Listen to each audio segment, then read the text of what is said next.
أعوذ بالله من الشيطان الرجيم. بسم الله الرحمن الرحيم. وداود وسليمان إذ يحكمان في الحرث إذ نفشت فيه غنم القوم وكنا لحكمهم شاهدين.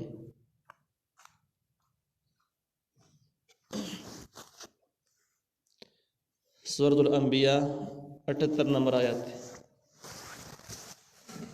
په دې 78 نمبر آیات کې د سلیمان علیه السلام، د داود علیه السلام د پیغمبرۍ او د هغوی باندې الله تعالی د احساناتو ذکر دی.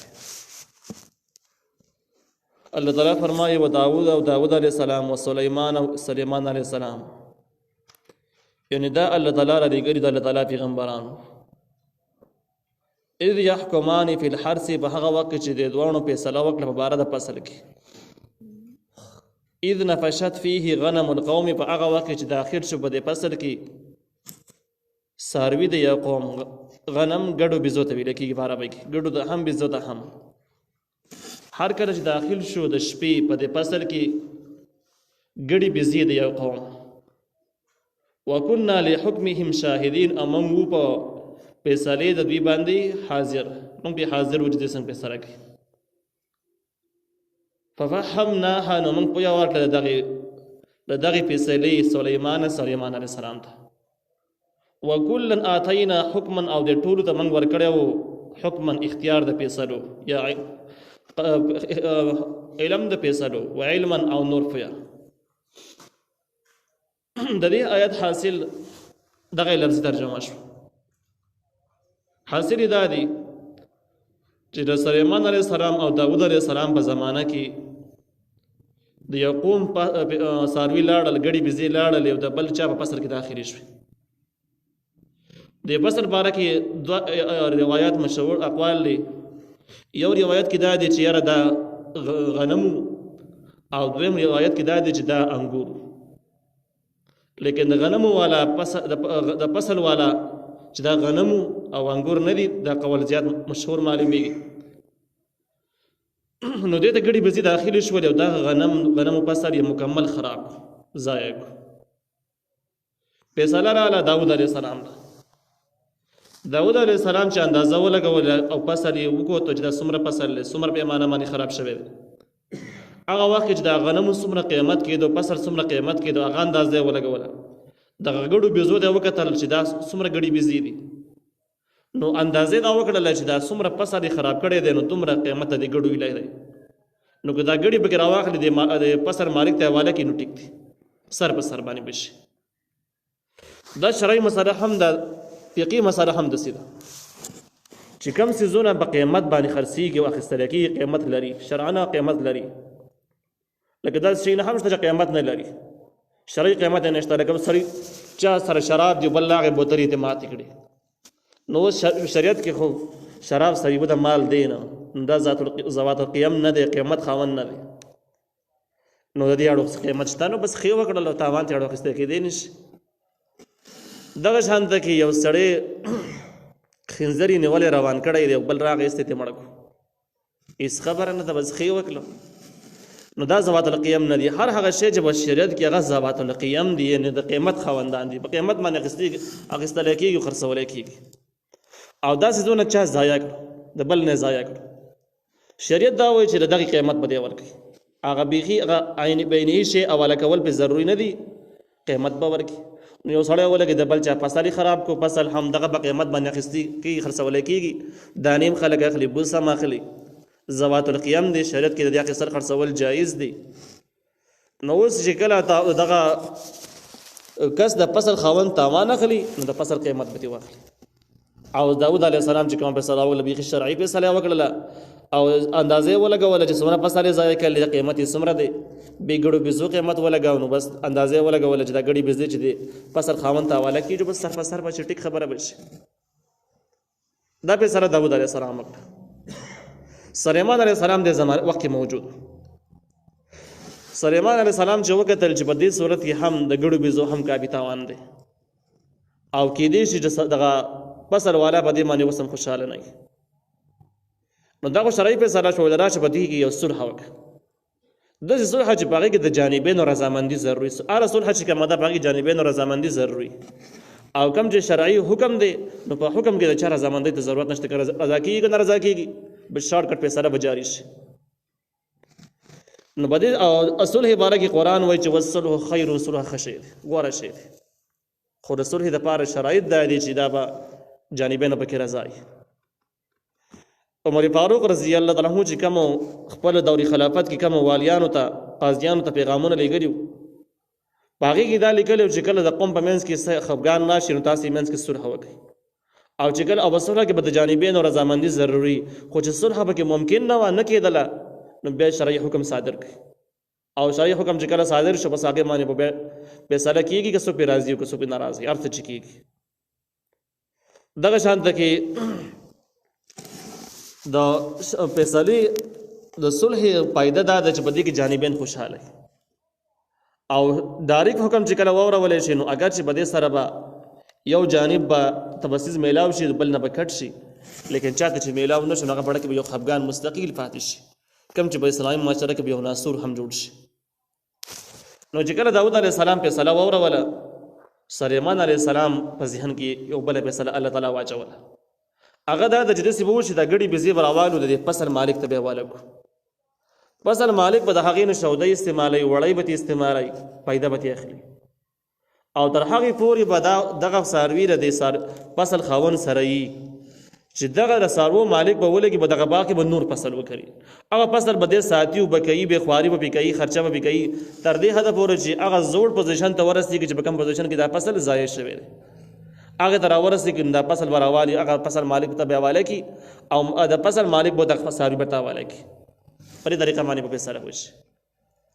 نو دوی چې کله داود علیه السلام فیصله واوروله سلیمان علیه السلام د صلح خبره وکړله چې صلح پکې پکار ده صلح طریقې یې مښودلې د صلح پکار ده داود علیه السلام قبوله کول ټیک ده خو په دې ټایم کې دغه چې کوم دي د جانبین کوم کسان منځ کې چې دا خبره روانه ده هغه جانبین ناستې تلي نه دي نو دا صلح شوله او جایز ده خبره ده در دې واقعي خلاصه شو.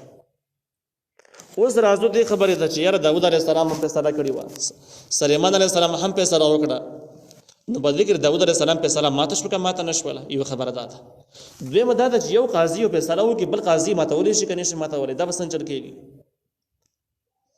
نو په دې دا علم فقه یو مستقل بحث دی او په دې کې علامه سرخسی رحمه الله چې یو لوی عالم دی باب القضاء چې کوم د قضاوت او د فیصلو کوم علم دی نو دا باسي په تفصیلا هلته کې ذکر کړی دی او دی راوړی دی.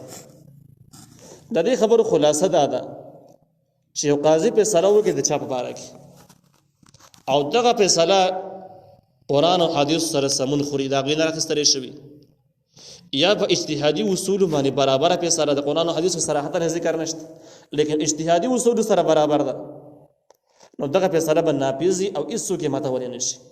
خو که بل قاضي پاسېږي او په اجتهادي اصولو باندې په بله طریقه باندې اجتهاد وکړي او هغه بله فیصله د دې اولنۍ فیصلې سره تضاد هم پیدا شي لیکن دا اوله فیصله به ماتېږي نه ولې که دا فیصله ماته شوله اولنۍ فیصله ماته شوله اولنۍ مې اجتهاد دی او دویمه مې اجتهاد دی لیکن په دویمې سره اولنۍ ته ماتې نو د اسلامي قضاوت نه بس یو ګپ جوړ شي خلک به سار ماښام به ماتوي او جوړوي به حرام او د حلالو نه بس ټوکې جوړې شي هېڅ شی به جوړ نه شي. نو په دې وجه باندې که چا فیصله وکړه قرآن او حدیث سره برابر وه دا به ناپیزي هېڅوک به یې نه ماتوي که د اجتهادي اصولو سره برابر وه دا به ناپیزي که بل مجتهد او بل یو قاضي په اجتهادي اصولو سره دغه ماتول غواړي هم ماتولی نه شي د اصول دی. البته یو صورت کې چې کله سړی خپل فیصله په خپله مرضۍ باندې وکړي هېڅ قسم نه شرعي دلایلو ته کتلي دي نه اجتهاد ته کتلي دی قرآن او حدیث ته کتلي خپلې مرضۍ باندې بس یو شی ناجایز تقسیم کړو ناجایز فیصله وکړله قرآن سره هم ټکراو دی احادیث سره هم ټکراو دی یا د اجتهادي اصولو سره ټکراو دی دا خو په اتفاق باندې دا فیصله مسترد ده دا به نافظه نه وي دې کې خو څه بحث نشته. نو دې ځای کې د عامو خلکو دپاره یوه لار هم برابر شو هغه دا ده چې چونکې په هغه ملکونو کې چې اسلامي قوانین پکې نشته شرعي اصول هلته کې نشته خلک چې کوم دی نه په اول خو په شریعت باندې فیصله کوي نه او کوي نو هم ډېر مشکلات پکې پیدا کېږي مشکلات داسې پیدا کېږي سړی به یو کس ته لاړ شي فیصله به وکړي هغه به یو فیصله واورئ بیا به یاران تري بل ځای کې بله فیصله به واورولی شي بیا به بل ځای کې به بله واورولی شي خلک به هم حیرانه چې دا څنګه شریعت دی دا څنګه فیصله ده په کومه به عمل کېږي په کومه به عمل نه کېږي د خلکو نه هم لاره ورکړي شي نو دغه د پاره چې کوم دی علامه سرخسی رحمه الله په باب القضاء کې دغه د پاره اصول خودلی دي چې کومه په صدق قرآن او حدیث په برابرۍ کې وا ایسو کې ماتولې نشي، کومه اجتهادي اصول باندې برابر وا ایسو کې ماتولې نشي، د بنه ماتيږي. کته ول نور اجتهادي اصول راواخلې دی بل شي په یو بل طریقه باندې اجتهاد هم پکې وکي او دغه اورنۍ په ساری د پاره کې د ماتول لار جوړي او دغه دومره په صالح هم د اجتهادي اصول سره برابر هم ثابت شي، بیا به مولنۍ نه ماتيږي د منافذ. نو دغه د عوام خلکو د لپاره بهترین لار پیدا شو چې څوک خطا نه کوي په دې لار کې. اوس راځو د دې مسالې ته چې د داوود علیه السلام او د سليمان علیه السلام په ساله کومه قسم به اجتهادي اختلاف راغی کرانغه یا دا چې کومه په ساله ټیک به کومه غلطه ونه. اوله خبره دا چې په دې کې د غلط او د ټیک بحث نشته. داوود علیه السلام په ساله بغیر شرعي کله و زمدغه مساله قائم ده. زمونږ اصولم لیکل دي چې کوم شی قیمت لري او څوک ولې ځای کې قیمت پته خسته کیږي. داوود علیه السلام د فصل توکل فصل د قیمت والا شی او قیمت باندې خسته کېدو خرڅول کېدو قیمت لارو. نو په دې وجه باندې تاوان کې د بل کس نه غړي بيزي ونی ولې پس خاونته ورکړي شرعي حکم دی، شرعي په سره ده، اس خبره به کې نشته. لیکن سليمان عليه السلام په کې په دغه دوران کې صلح او صلح هم جایز دغه ټیک تا. لیکن په فیصله کې شرعي حکم کې چې کله اوري په دې کې د جانبین رضامندۍ ته ضرورت نشته دی. داوود علیه السلام ډایرکټ فیصله وروړه او سليمان علیه السلام صلح وکړه. په صلح کې د جانبین رضامندۍ ته ضرورت دی. نو په دې معنی چې وکړه فیصله اوروله صلح نو جانبین ویلون پر راضي ټیک تا. نو بس رضامندۍ ته پکې ضرورت دی.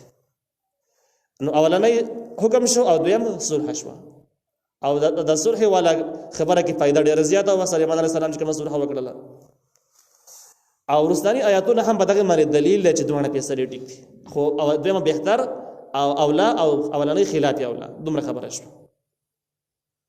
د فیصله کله وشو د په بار د فصل کې واذ نفشت فيه غنم القوم په هغه وخت چې داخل شو د شپې په هغه کې فصل دغه فصل ته ګډي بيزي د یو قوم نفشت چې کوم نه د شپې داخلي دلته ویل کېږي. اوس دې خبره ته راځو چې یار د چا فصل دی واقع کې تاسو ولیدل چې د شپې ګډي بيزي لاړې پر دې فصل خراب کو. داوود علیه السلام چې پکې غونډي ګډي راوغه سي فصل خاونته حواله کړي. سليمان علیه السلام سره وکړل چې نه د ګډي بيزي بده مالک ته حواله کو د فصل مالک ته هغه به فائدہ اخلي وړو نه او دغه د شودونه تر هغه پوری به ورسره تر څو برش دی بل کس د فصل بیا کړل نه یو هغه زوړ حالت رسول نه ښکارا خبره ده چې تاوان پکې راووت تاوان پکې شته. اوس راځو شریعت محمدي صلی الله علیه وسلم چې په دې شریعت کې څه حکم دی چې کله فصل د چا سروي لاړ چې پر دې فصل وخوري. د دې قسمونه څومره دي حکم یې څه دی. دغه د امام شافعي رحمه الله رائے ده چې کله چا سروي لاړ د شپې او پر دې فصل وخور نو بدغه بدی کی تاوان نشته. هغه سره روایت د براء ابن عازب رضی الله تعالی عنہ یو واقعا دلیل کې پیش کړي. دغه روایت چې کوم د موطا امام محمد ذکر کړی د مرسل روایت ته یعنی نبی علیہ السلام ته سند نه رسیدلی چې د اوخ لاړ او د شپې او پر دې فصل وخور او نبی علیہ السلام ورته وی چې د شپې د فصل ذمہواری د مالک باندې ده، د فصل په مالک باندې ده. اوس بیا ساروی راضي پر دې ساروی راضي خوري نو بس تاوان پکې نشته. د دورازي خور نو تاوان پکې ځکه دورازي بدا دورازي چې کم دی نو د دره فصل څوکیداری په دې مالک باندې وای نشته. د امام ابو حنیفه رحمه الله را ادا د جدسینه ده بلکې چې چا په ساروی لاړل کده شپې لاړو کده دورازي لاړو پر دې فصل یو خور په دې شرط د سارو د مالک وسره موجود نه دی وسره نه د سي لاړو نو باندې کې تاوان نشته. کدا مالک ورسره په وروشړل یا مالک ورسره غفلت وش د سکار کاو دا زمانہ موبایل کې لګیا و فصل سروي تلې د فصل خراب نو په دې صورت کې به تاوان اخیسته کیږي. د امام ابو حنیفه رحمه الله سره د امام بخاری او د مسلم شریف روایت چې کوم دي نو کوم چې صحیحین دي په کتاب احادیثو کې دا معتبر کتابونه دي او د قران موروث لوی مرتبه چې کوم د بخاری او د مسلم ده نو پاره کې روایت دي. نبی علیہ السلام فرمایي چې جروح العجماء جوار د سارو نقصانات چې د عفو مار دي په دې شرط باندې چې د ور شړلی نه او یا د غفلت په وجه باندې نه. نو دغه روایت چې کوم دغه روایت چې راوخلی سند یې صحیح دی. یو خبره البته چې کوم د موطا امام محمد روایت د مرسل د سند کمزوري دی نو سند په اعتبار سره روایت د قوی دی. یو خبره پکې داش. دویمه خبره دا ده چې په دې دویم روایت کې یو خو سند خبره شوله، دویم کې سند نه علاوه هم د بخاري او د مسلم روایت د ټولو کتابونو نه زیات اولا او بهتر دی چې په دې کې حکم موجود شو ښکارا بل کتاب ته ضرورت نه پیښیږي. نو په دغه اعتبار سره چې کله څاروي لاړل که د شپې وکړه د ورځې د مالک نه وتښتېده ورانه یې وکړو هېڅ تاوان پکې نشته. او دغه څرنګه د مالک ورسره غفلت وشو یا د مالک ور وشړل ورسره کې تاوان اخیستی کېږي. دې کې د شپې د ورځې له بې اعتبار نشته. دا د شریعت مسله ده. د امام ابو حنیفه رحمه الله اجتهاد په دغه طریقه باندې دی او د دلایلو د اصول ته چې وګورې نو زیات راجح او مضبوط معلومیږي. پاتې شو دغه مسله چې کوم د سلیمان علیه السلام داود علیه السلام ده دا د هغوی شریعت د هغوی حکم دی. د شریعت کې دا حکم بدل بل شان ته کې دی. وکنا لحکمهم شاهدین امنګ د دوی فیصلو ته دې فیصلو باندې حاضر وو، یعنی الله موږ لیدي. ففهمناها سلیمان من زیاده پویا ورته د دې فیصلې سلیمان علیه السلام ته. فیصلې دوه جایز وي خو زیاده پویا او زیات د اولویت چې کوم فیصله پکې اولاد نو د اولویت ولا پویا چې کوم د موږ سلیمان علیه السلام ته ورکړه. وکلا آتینا حکما وعلما د دوه ته موږ ورکړو حکم او علم. پیغمبري لرل او علم لرل داسې نه و چې داود علیه السلام په نه پیدا داسې نه هغه په پوهېده هغه ټیک فیصله کړې وه. یعنې فیصلې دواړه ټیک وي خو داود بیا هم پکې اولا شو.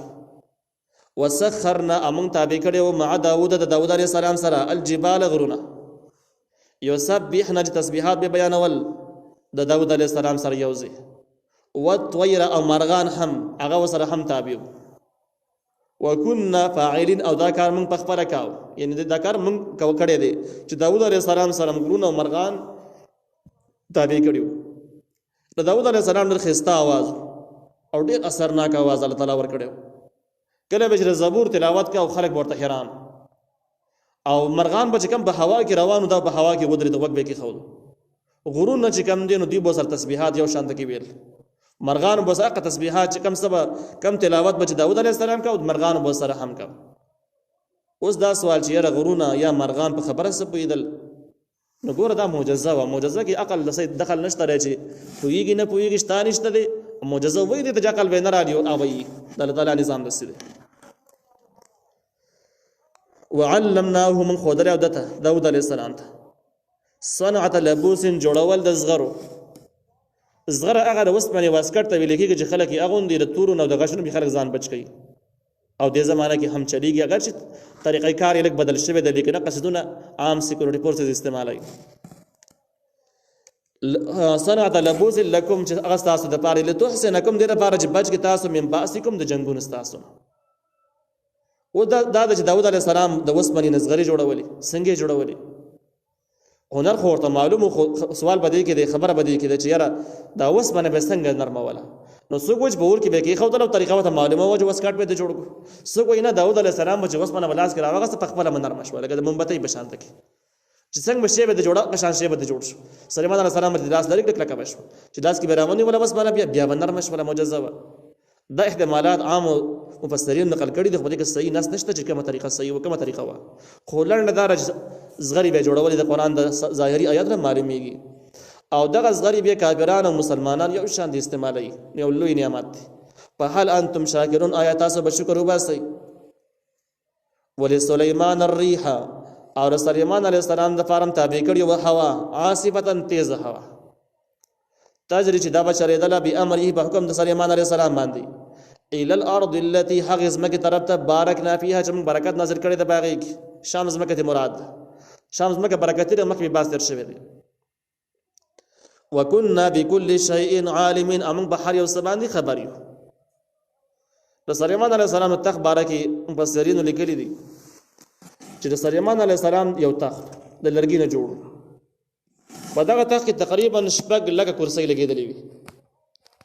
په دې 6 لکه کرسو باندې به د سلیمان علیه السلام سپایان ناست او مخې ته به انسانان او شاته یې هغه پیریان چې کوم نیکان پیریان هغه به ناست. دا یې کې ناستو طریقه وه. 6 لکه کرسۍ پر انسانانو نه ډکې وي. سلیمان علیه السلام به چې په کومه کرسۍ باندې ناست سر به ښکته کړی او تسبیحات به یې کول ډېر په یره کې به ناست هېڅ شي ته به یې کتل نه. مسلسل به د الله تعالی شکر ادا کاوه چې ډېر لوی انعام راباندې الله تعالی کړی دی. هسې نه څه کوتاهي رانه پکې وشي دنیا ته مې پام شي وخت مې ضایع شي څه به بله فتنه کې مبتلا نه شم ځکه د دنیا د فتنو ځای دی. د دې هوا رفتار دومره و چې د سحر نه واله د غرمې پورې د رفتار چې دومره رفتار به دی وکړو د هوا کې به د تخ رفتار وکړو دا به د یوې میاشتې سفر او د غرمې نه واله د بیګا پورې به د یوې میاشتې سفر داسې ووایه سحر نه به چې د ماښامه پورې د تخ په هوا کې والوتو د یوې میاشتې فاصله به یې والي وه. الله تعالی وی وکنا بكل شيء عالمین. من په هر څه باندې خبرو، من په دې پوهېدلو چې سلیمان علیه السلام د دومره انعاماتو مستحق دی او دا ورسره فایده مند دی، نو دا کار من کړی دی.